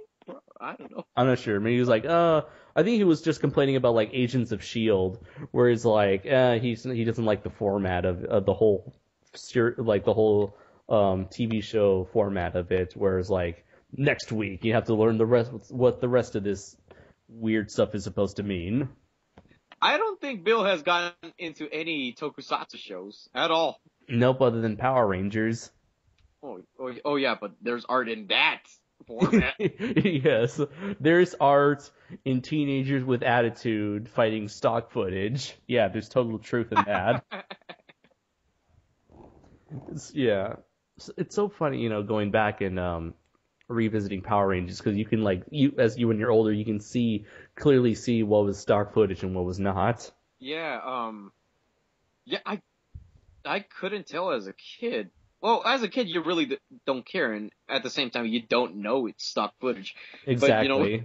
But, the way you can tell between the Japanese footage and the American footage with both Power Rangers and Kamen Rider Dragon Knight is the level of quality of the footage. Right, because the stock footage would look more grainier. Right. I used to think that the Japanese footage, you can tell that it's Japanese footage if sparks fly out of either the Sentais or the Kaijins whenever they get hit. I thought that was the way you could find out if it's stock footage or not, because I noticed that the American footages don't really use sparks whenever the monsters or the heroes get hit. Huh? Yeah, I never realized that. I think they added that much later on into the shows. Well, I noticed that with Kamen Rider Dragon Knight. I never noticed it with Power Rangers. But it could be the same thing. I always wonder how they did pull off those sparks. Is it just a line of firecrackers along their suit? Yeah, obviously. They have some kind of firecrackers around there. Because you never see the damage on the suit itself, and you never see the actual devices on the costume that explode. So props to them. One thing I gotta say about working in the tokusatsu business, you gotta be an expert pyrotechnic in that business. Every day you're at risk of burning yourself alive. Well, that's for the stuntmen. I'm talking about the guys who have to set up the explosions and control it.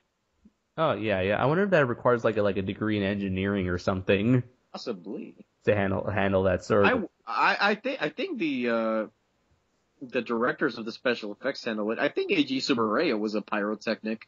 Was he? Makes sense, because he was dealing with he dealt with miniatures and model tanks and model warships. Well, yeah, he had to at least have some knowledge of pyrotechnics in order to at least work with them. Yeah, and he was the lead. He was always the head of his team. Right. So yeah, so it makes sense if he was a person in charge of pyrotechnics. I wonder if Haru Nakajima ever expressed how painful it was to have any explosives attached to his body parts, especially the groin area with Varan and Baragon.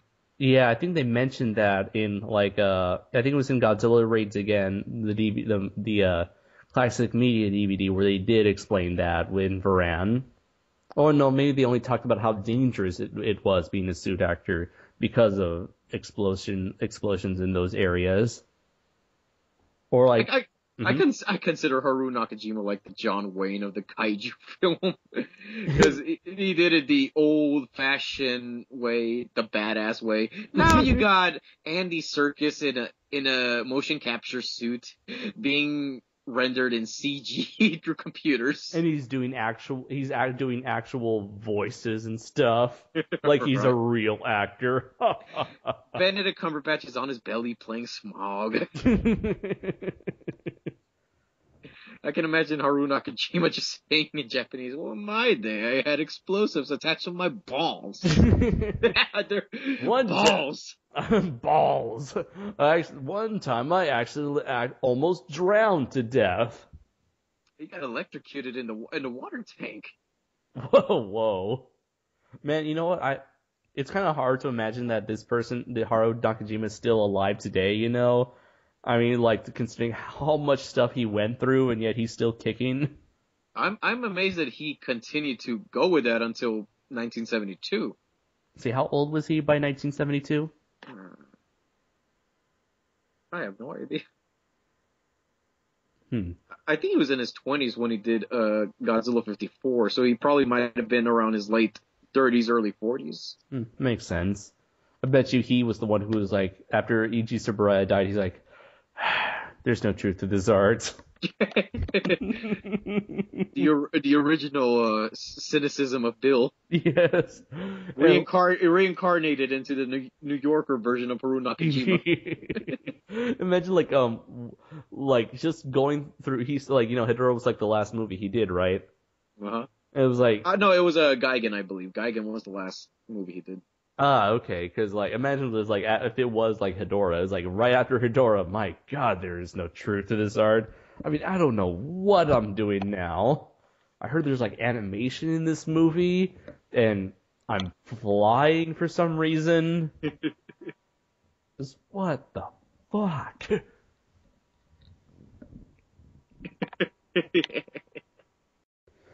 Well, we've been going on for long enough, so I believe it is time to end this a very unique segment of Gore's Art After Dark. And since you know Adam is not here for the time being, we shall end this episode of Shuwatch Super Dynamic Ultra Force Go. I have been your host, Andres Perez, aka KaijuNoir. And I am Gorzard, and here's my new ending line. Bitches leave! That's right, the show's over. Bitches leave. We're about to kill some businessman with a grenade. Oh no, you and I were like we're Samuel L. Jackson and John Travolta from Pulp Fiction. By this point, yes. Yeah. We're dressed up in the suits. I grow out my hair. You grow like a little afro, like Jerry Curl. Imagine like you're just shouting to one person, you know, and you will know that my name is the law. But I put my vengeance upon thee. I'm just like silent. I'm just like in the background, ready to shoot the guy in the back. I would say, does he look like a bitch? Does he look like a bitch? Am I trying to fuck him like one? My God, if we were to ever get famous to the point where people are making fan art of us, it should be you and I dressed up as the Pulp Fiction duo. Either the Pulp Fiction duo or the Boondock Saints duo. or better yet, like dressed up as like members of the Science Patrol. you are Hayata and I'm I was the guy Arashi. Arashi, the fat one? Let's see, I'm pretty sure him, because he's the one who usually had the bazooka, right? Yeah. Like, yeah. Spider gun. The spider gun. Well, anyways, you know, that has been the show. We hope you've enjoyed it, and until next time, everybody, take care.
You know what I should have done? I should have said, and the science is sound. Wait, no, wrong show. Them Germans. Baby, fuck. No, wrong show. Long live the league. Okay, I'm not even talking about SOS now. No, we probably would have said the science is sound. Bill would have threatened a copyright trademark suit. He would have gone all Toho on us. Like, wait, aren't we affiliated in the first place? Copyright infringement. There's no science in your art. There's no wait, what do you say? There's no truth in your art. There's no truth. I have a funny feeling that I'm going to mistake that eventually. There's no science in your art. There's no science in your art. I'm going to say that to Bill whenever he says there's no truth in your art. I'm going to say there's no science in your art. Your science is not sound. Then I would say, at least I have grilled chicken. No, crispy chicken.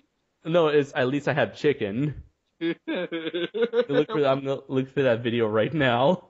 I've seen it before. Okay. At first, I didn't understand it. I had to research why it was so culturally relevant, and then when I did, I was like, oh. You did. I had similar situations like that online before. I had similar situations like that playing hide and seek as a kid. You're trying to look for someone. They're on Jenkins. And you just find them. Yeah. Right there in the corner. Like he ends up making that one, Leroy Jenkins ends up like revealing everyone's hiding spots. Right. God damn it, Leroy. Like he's like in the playground in elementary school, like, God damn it, you're gonna give me your lunch money because of this.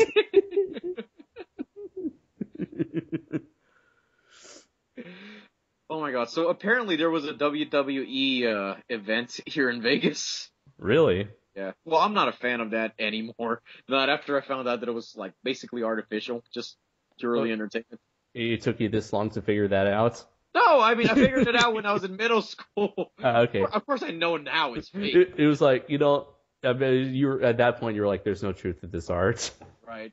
I thought at the time it was called WWE Raw for a reason. Now that Raw is not real. You know what? Because there's no Macho Man Randy Savage, there's no truth in that art. Right. Literally in WWE, there's no truth to that art. Although I think the reason why people, they know it's fake, but it's kind of like a television show. You know it's fake. You know it's all planned out. You just want to know, but you don't know what's going to happen next. And that's why people watch it. Just to see the storylines unfold. Wait, WWE has a storyline? Well, there are people like, I'm going to challenge so-and-so for the title bout. And, they have this over-the-top performance. It's like, Brock Lesnar, raw. Yeah, but those titles have no truth to that art. Yeah, but the fact is, like, people don't know what's going to happen. It's like watching a movie, they don't know what's going to happen by the end of the movie, but they're all going along for the ride.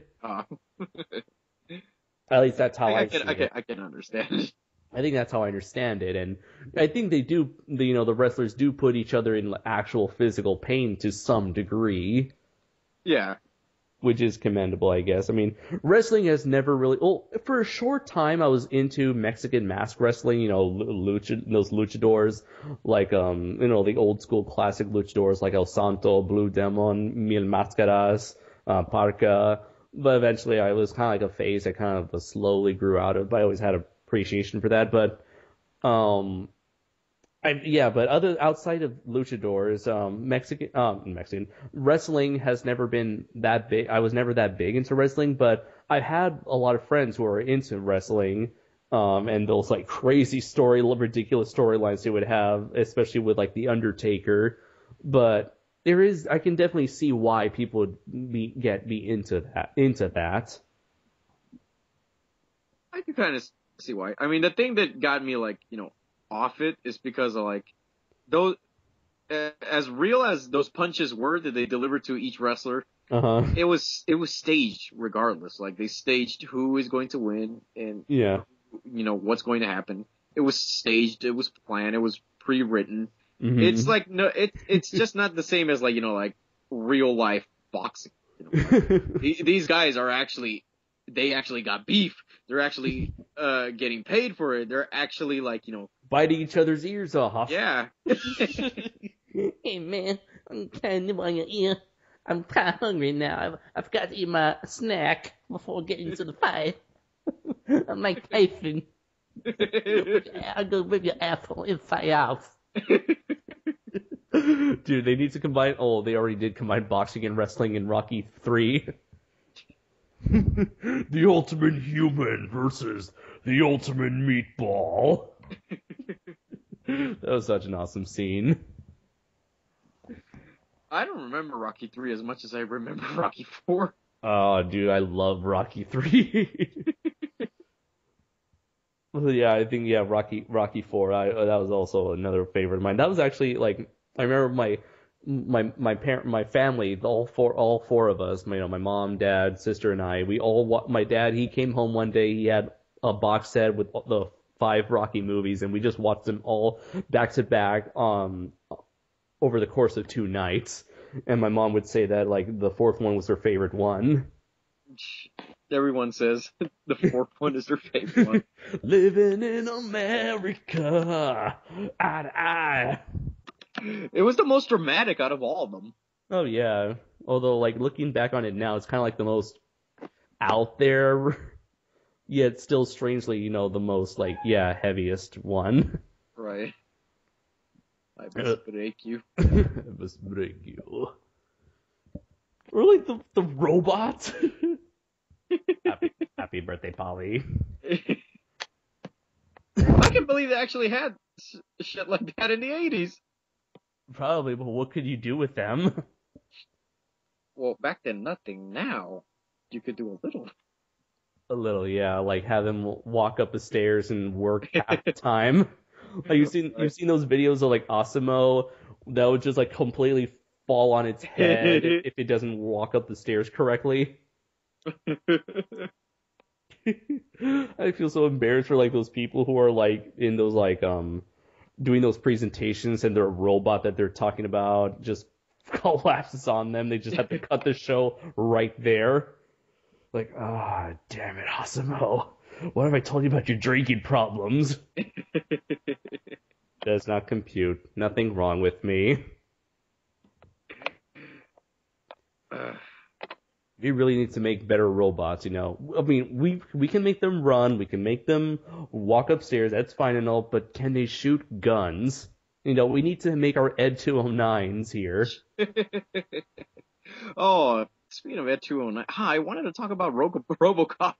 Ooh, oh, yeah, you saw RoboCop. Yeah, I mean, we couldn't talk about it on SOS because Bill didn't see it, and Bill didn't see it. Uh-huh. But I wanted to talk about it, and I knew something slipped my mind. How would you I was thinking about RoboCop all day too. How would you like to record a review with me? Because I didn't see it with my friend that I usually do the reviews with. Yeah, sure. I was gonna do a review by myself, but I just got so lazy to write the script. Same here, exactly. I've been too busy watching Attack on Titan and Trigun. What is Trigun? I seen that around Netflix. It looks intriguing. It's an anime for came out during the heyday of Toonami with all those other great shows, and it's basically a western. It's a straight up western that takes place in the future where something bad must have happened to where it's the setting is this post-apocalyptic yet old Wild West sort of setting. And you have the main character, his name is Bash the Stampede. He is an outlaw with a $60 billion bounty on his head. And he's this super awesome gunslinger. And all he does, the way they build him up to be this this super awesome badass dude. And yet he's essentially Goku if he was a Western cowboy character. Oh. But by Goku... Now that sounds like my kind of show now. By Goku, it's he's really goofy a lot of the times, but when he gets serious, he is badass. So he sounds like Dante from Devil May Cry almost. Yeah, I guess you can say that, yeah.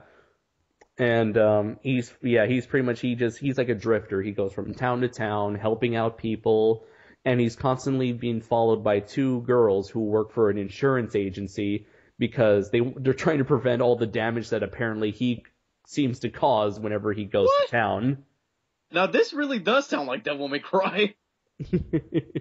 Because Devil May Cry, Dante is followed by, well, he's not followed, but he's partnered with these two girls who basically just like try to like damage control. Yeah, basically damage control, because one is human, the other one's I guess the other one's a demon.